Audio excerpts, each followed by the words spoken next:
भूत अधिपति भगवान शंकर का स्मरण कर कर, पंचाक्षर मंत्र का स्मरण कर कर अगर आप पूजन में बैठ रहे हैं, लक्ष्मी पूजन कर रहे हैं, तो ये पक्का है अगर हमसे कुछ त्रुटि हो भी गई तो भगवान भोलेनाथ उसको क्षमा कर दे। और माता से निवेदन करना, हे लक्ष्मी मैया, हे वैभव लक्ष्मी, हे माता अष्टलक्ष्मी, हे माँ संतान लक्ष्मी, धान्य लक्ष्मी, वैभव लक्ष्मी, प्रतिष्ठा लक्ष्मी, यश लक्ष्मी, कीर्ति लक्ष्मी, आरोग्य लक्ष्मी, संतान लक्ष्मी, हे माँ ऐसी कृपा करिए आप हमारे घर से रुष्ट होकर ना जाइएगा। ये घर, ये परिवार, ये सब आपका, सब आपका, ये किसी दूसरे का नहीं। मां, पूजन करते समय माता लक्ष्मी से जरूर कहें, मां 4 साल हो गए, 2 साल हो गए, ये 2 वर्ष जो ये कोरोना महामारी में गए हैं, ये वर्ष जो बेकार निकल गए हैं, मां हो सकता है आप हमसे रुष्ट हो गई हो, पर आज क्षमा मांगकर अपने घर में आप प्रवेश करिए। मां आइए हमारे घर में, आप पधारिए। महाराज कितना सुंदर संवाद है। एक साहूकार की बेटी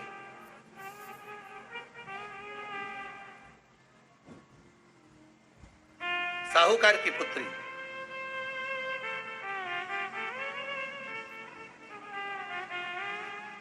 पीपल के वृक्ष के नीचे, बेलपत्री के वृक्ष के नीचे, आंवले के वृक्ष के नीचे प्रत्येक अमावस्या को दीप लगाने जाती थी। उसका नियम था।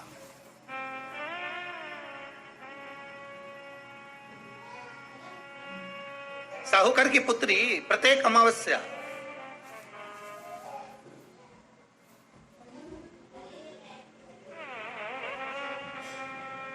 तीन दीप, एक बेलपत्री के नीचे, एक आंवले के नीचे, एक पीपल के नीचे लगाने जाते। महाराज आज नारायण ने कृपा कर दी, और क्या कृपा करी कि आज सरस्वती, पार्वती और लक्ष्मी तीनों इन वृक्षों के नीचे जाकर विराजमान हो गए। पार्वती मैया तो पहले से ही बेलपत्री के नीचे है,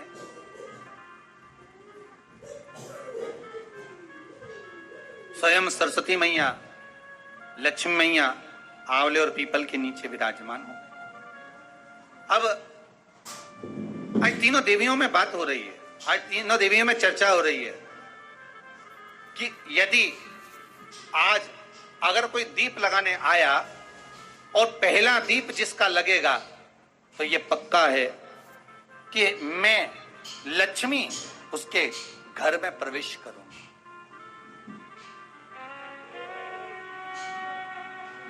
सरस्वती जी बोली, जो पहले बार दीप लगाने के लिए प्रथम में आएगा मैं उससे अपनी सहेली बना लूंगी, उसको अपनी मित्र बना लूंगी। पार्वती जी बोली, जो प्रथम दीप लगाने आएगा, पार्वती जी कहती हैं मैं भगवान शिव से कहकर उनका कल्याण करवा दूं। अब ये साहूकार की बेटी, वो साहूकार जो कहने का तो साहूकार था, धन पूर्व में बहुत था, पर अब इसके पास में कुछ भी नहीं बचा था। देखिए सुख दुख तो जीवन में चलता रहता है, आज सुख है कल दुख है, फिर दुख है फिर सुख है, ये जीवन में चलता रहता है। भगवान ने दिया, हो सकता है पूर्व में आपके पास में खूब धन होगा, वैभव होगा, सत्ता होगी, फैक्ट्रियां भी होंगी, दुकान भी होगा, धंधा भी होगा, पानी भी होगा, सब कुछ, सारी सत्ता आपके पास में होगी, पर समय की घड़ी किसने देखी है साहब? कौन देखा घड़ी को, कौन देखा फल?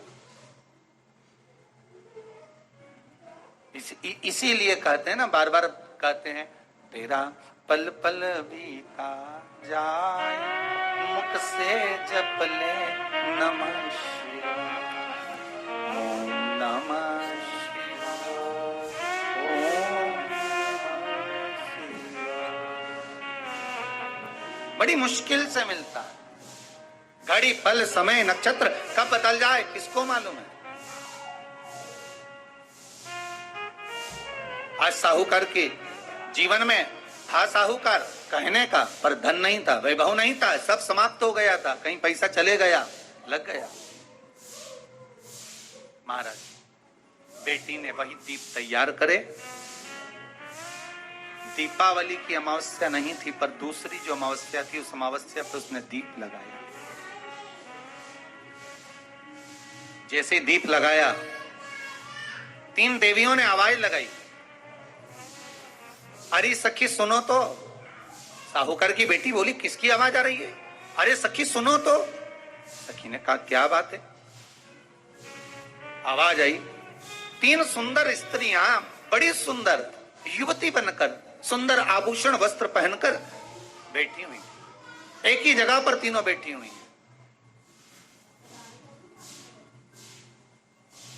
इसी को त्रिवेणी कहते हैं महाराज। ये त्रिवेणी का जो वृक्ष होता है, उसमें 3 त्रिवेणी का जो वृक्ष होता है, उसमें दिए लगाने का बड़ा महत्व होता है, तो इसी को त्रिवेणी कहते हैं। तीनों बैठी हुई थी। अब तीनों बैठी, आवाज लगाया, हम आपको सहेली बनाना चाहते, सखी बनाना चाहते, आप हमारी सहेली बनेंगी। अब इस साहूकार की बेटी को लगा, ये तो बहुत पैसे वाली दिख रही है, धनपति दिख रही है, और मैं तो गरीबड़ी, और ना जाने में अगर इनकी सखी बन गई तो फिर इनको क्या मुझे देना पड़ जाए, कोई भरोसा। इसलिए शास्त्र कहता है कि मित्र भी बनाओ तो सोच समझ कर बनाओ, मित्र भी बनाओ तो सोच समझ कर बनाना। ज्यादा धनपति मित्र बन गया तो मन में आएगा कि जब ये घर आएगा तो इसको घृत का भोजन तो कराना ही पड़ेगा, घी का भोजन तो कराना ही पड़ेगा। इसलिए मित्र भी बने तो ऐसा बने कि जो आपके सम्मुख में हो, उसको धन और वैभव से मतलब ना हो, उसको सत्ता से मतलब ना हो, आप उसको केवल आपसे मतलब, आपकी मित्रता से। साहूकार की बेटी ने कहा, मैं आपको कल बताती हूं, मेरे पिताजी से पूछूंगी मैं आपको मित्र बनाऊं कि ना बनाऊं। ठीक है, चलिए घर पहुंची। पिताजी, मुझे 3 सखियां मिली, एक सरस्वती है, एक पार्वती है और एक लक्ष्मी है। अच्छा, पीपल, आंवला और बेलपत्र, तीनों वहां विराजमान। अच्छा, क्या कर रही हैं? सखी बनाना चाहती। पिताजी ने कहा, बन जाओ सखी। सखी बनने में दिक्कत क्या है, बनो। अब दूसरी अमावस्या पे जब वो गई और जाकर उसने कहा कि मैं आपकी सखी बन सकती हूं, तीनों प्रसन्न हो गई। तो उसमें से एक सखी माता लक्ष्मी ने कहा कि चलो आज तुम हमारे घर चलो, हम तुम्हारा सम्मान करना चाहते हैं। सखी को माता लक्ष्मी अपने घर ले गई।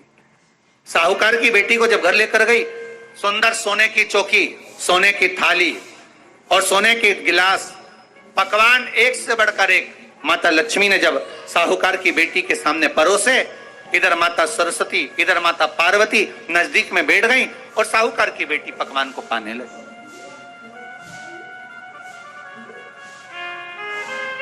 साहूकार की बेटी पकवानों को पा रही है, भोजन ग्रहण कर रही है। अब भोजन करने के बाद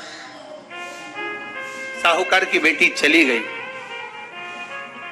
अब जाते से ही माता लक्ष्मी जी ने कहा, सुनो सखी, अगली जो अमावस्या आ रही है, आपको मालूम है वो कौन सी अमावस्या है? नहीं। कहा, दीपमालिका, दीपावली की अमावस्या, आपको मालूम है? ओहो, पर एक बात हम आपको कहें। लक्ष्मी जी बोली, एक बात हम आपको कहें। हाँ बोलिए। हम चाहते हैं इस अमावस्या को आप हमारे घर आई हो, अगली अमावस्या को हम आपके घर आना चाहते हैं, क्या आप हमें बुलाएंगी? सखी ने कहा, साहूकार की बेटी बोली, अगर आपका मन है आने का तो आप आओ, मना नहीं है। साहूकार की बेटी हूं मैं। लक्ष्मी जी ने मन में सोचा, ठीक है, तैयारी करो। आज साहूकार की बेटी घर पहुंची तो पिताजी ने पूछा, बेटी आज बहुत देर हो गई तुझे आने में, कहां रह गई थी तू? कहां रह गई तू? बेटी कहती है 3 सखियों के घर गई थी, आने में देरी हो गई, पर मेरी सहेली माता लक्ष्मी जी कह रही हैं कि अमावस्या के दिन मैं तुम्हारे घर में आऊंगी। तो पिताजी ने कहा उसमें क्या दिक्कत है, तैयारी करो। तो पिताजी घर में अपने खाने के लिए तो कुछ नहीं, तो माता लक्ष्मी को क्या खिलाएंगे। कई लोग कहते हैं कि दीपावली पे ना तो हमारे यहाँ घी है, ना हमारे यहाँ तेल है, ना हमारे यहाँ कपास है, ना हमारे यहाँ पर मिठाई बन रही है, ना हमारे यहाँ अच्छे वस्त्र हैं, हम क्या पहने माता लक्ष्मी को रिझाने के लिए। परशु महापुराण की कथा कहती है अगर आपका भरोसा, आपका विश्वास, आपकी दृढ़ता परमात्मा के चरणों में लगी है तो परमात्मा लक्ष्मी पूजन की व्यवस्था भी वही कर देगा कि लक्ष्मी जी का सम्मान कैसे करना, आदर कैसे करना। घर में बच्चों का विवाह होता है, टेंशन आपको होता है, परमात्मा पे छोड़ दो, भगवान विवाह कराने वाला होगा, भगवान पाणिग्रहण संस्कार कराएगा, भगवान व्यवस्था करेगा, क्योंकि जन्म उसी ने दिया है तो मृत्यु भी वही देता है। जन्म उसी ने दिया है तो पाणिग्रहण संस्कार भी वही करा देता है। क्यों सोचा। साहूकार ने कहा बेटी तो इतनी जल्दी हिम्मत हार गई कि तेरे घर में कुछ नहीं है। गाय का गोबर ला, लीपन कर, घर को पोंछ, कचरा उठाकर बाहर फेंकिया। पिताजी घर में तो कचरा भी नहीं है कि जिसका प्रयोग करा जाए। कचरा उठाकर बाहर फेंकिया। चौक पूर, पिताजी चौक पूरने के लिए तो मेरे पास में कुछ है ही नहीं, जो दीवार पर पोत रही है वही मिट्टी को पोत दे। चौक उनके घर गई थी, सोने की चौकी पर सुंदर आनंदमय भाव से बिठाया है मुझे, सुंदर सोने की थाली में भोजन कराया है मुझे, अब मैं क्या दूं। पिताजी कहते हैं अगर लक्ष्मी आपकी सहेली अगर आ रही है, बड़ी धनपति है, तो व्यवस्था भी वही करेगी। अब लक्ष्मी तो जाने की तैयारी में, सरस्वती उनके साथ जाने की तैयारी में, पर माता पार्वती नहीं गई। माता पार्वती ने कहा आज मैं नहीं जाऊंगी। क्यों? आज मुझे अमावस्या का दिन है ना, इसलिए बेलपत्री के पेड़ के नीचे मुझे रहना पड़ेगा। तो माता पार्वती बेलपत्र के पेड़ के नीचे रुक गई। अब ये दोनों जाने के लिए तैयारी करी। लक्ष्मी और सरस्वती जाने लगी, साथ में उन्होंने गणेश जी को ले लिया, रिद्धि सिद्धि को ले लिया और साहूकार के यहाँ जा रही हैं। जैसे ही साहूकार के यहाँ जा रही थी, इतनी देर में माता पार्वती को लगा कि इसके पास में जिमाने के लिए, रखने के लिए कुछ नहीं है। माता पार्वती ने एक चील का रूप लिया और उड़ती हुई एक राजकुमारी के हार को, रतन जड़ित हार को लेकर माँ पार्वती गई और साहूकार के घर में उस फेंक दिया। साहूकार के दरवाजे पर जैसे फेंका, बेटी ने झाड़ू लगाते समय देखा कि कचरा, ये हार कहां से आ गया। पिताजी को दिखाया, अल्लाह मैं जाऊं, और साहूकार लेकर गया हार को। जो सेठ को दिखाया, महाराज ये हार तो करोड़ों का है, कोई साधारण नहीं। धन मिला तो सबसे पहले जाकर एक सुंदर चौरंग लाया, पाटा लाया, उस पाटे पर सुंदर वस्त्र बिछाया और माता लक्ष्मी के आदर की तैयारी के लिए सुंदर सुंदर घर में पकवान बनने लगे साहब। और सुंदर सुंदर पकवान बने। जैसे ही लक्ष्मी घर में प्रवेश करी, सरस्वती प्रवेश करी, गणेश प्रवेश करे, रिद्धि सिद्धि प्रवेश करी, लक्ष्मी जी ने पहला संबोधन कहा, क्यों सखी, तू तो कह रही थी कि मेरे पास में कुछ भी नहीं, फिर इतना सारा सामग्री कहां से आ गई। सखी कहती है मेरे पिताजी कहते थे जिसके मंदिर में दिया लगाया है, जिस वृक्ष के नीचे दिया लगा कर आई है, जहां जिस देवता को पूछ कर आई है, विपदा की घड़ी में वही देवता आकर खड़े होते हैं। ना जाने कहां से हार मिल गया, ना जाने कब प्रसाद बन गया। लक्ष्मी जी ने ध्यान लगाकर देखा कि पार्वती क्यों नहीं आई थी। समझ में आ गया कि एक सखी पूरी व्यवस्था करने में लग गई थी। ऐसी है मेरी माँ लक्ष्मी, ऐसी है माँ पार्वती, ऐसी है माँ सरस्वती। उनकी आराधना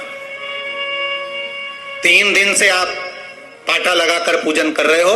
आज भी दीपावली का पूजन भी आपको ऐसे ही करना है। जितना पूजन आप हर साल करते हो, आपके घर में ब्राह्मण देवता आकर जिस तरह से पूजन कराते हो, ब्राह्मण नहीं भी आते तो आप जिस तरह से पूजन करते हो, उसी तरह से आपको पूरा की पूरा वैसा ही क्रम लगाना। पर जो पूजन आपने धनतेरस पे करी, रूप चौदस पर करी, वही थाली आज फिर पहुंचकर पाटे पर लाल वस्त्र बिछाकर, चौरंग पर लाल वस्त्र बिछाकर उस थाली को रखना। उसी थाली जैसे आपके यहाँ के ब्राह्मण पूजन बताते हो वैसी पूजन करो। और अगर ब्राह्मण आपके यहाँ नहीं आते पूजन करने, आप स्वयं करते हो तो जैसा करते आए, आपके पूर्वज जैसा बताते, आपके सास जैसा बताते, आपके ससुर जैसा बताते, आपके जेठ जेठानी जैसा बताते, आपके घर के बड़े बुजुर्ग जैसा बताते हैं, वैसी ज्यादा आडंबर करने की जरूरत है। जैसी पूजन आप पहले करते आए हो, आपके सास ससुर ने बताई, आपके घर के बुजुर्गों ने बताई, वैसी पूजन करो। बस इतना जरूर याद रखना कि घी का दिया और तेल का दिया, ये दोनों दीप दीपावली के दिन रात्रि को अखंड जलना चाहिए। एक रात्रि अखंड जल।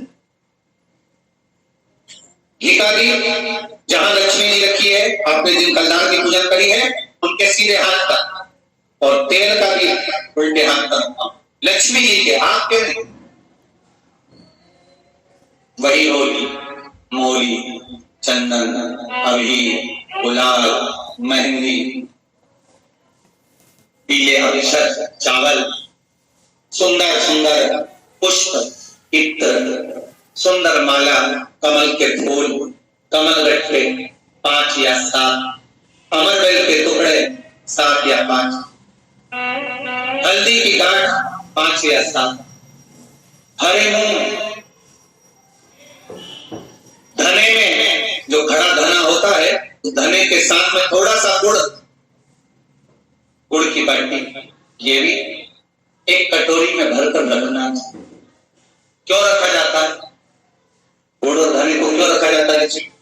इसलिए रखते हैं क्योंकि हमारे घर में नित्य प्रति जब भी योग लगे, शुभ कार्य, हमारे बच्चों का मंगल विवाह, हमारी बेटियों के, हमारी बहुओं के संतान की वृद्धि, वंश वृद्धि, ये सब होती रहे, मंगल कार्य होते। महाराज सारी पूजन वैसी की वैसे ही करना है जैसे पूर्व में करी है। सुंदर माता के सम्मुख में मीठे का भोग लगाते हुए, जो आपके एक पाना लेकर आए होंगे, एक सुंदर कागज पर लक्ष्मी सरस्वती गणेश जी का जो चित्र हो, वो पूजन वाली जगह पर रखकर पूजन प्रेम से करें।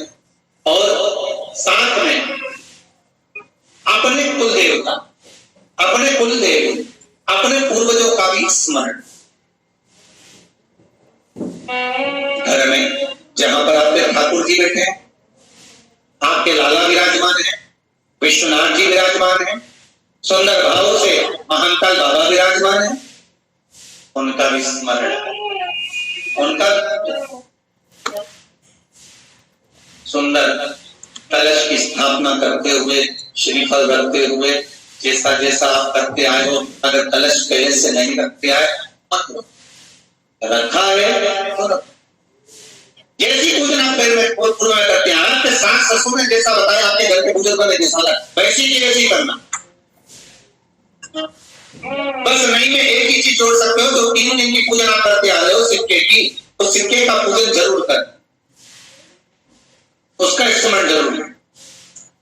महाराज घी का दीप, तेल का दीप लगाकर, और भी जो साथ में आप मट्टी के जो दिए रहते हैं, आप जितने लगाते हो 11, 21, 24 जितने भी आप लगाते हैं उतने दिए लगाएं। घी के, तेल के जैसे आप लगाते आए हो वैसा ही माता का पूजन करें, स्मरण करें, माता को नमन करें और माता से निवेदन करें, हे माता कृपा।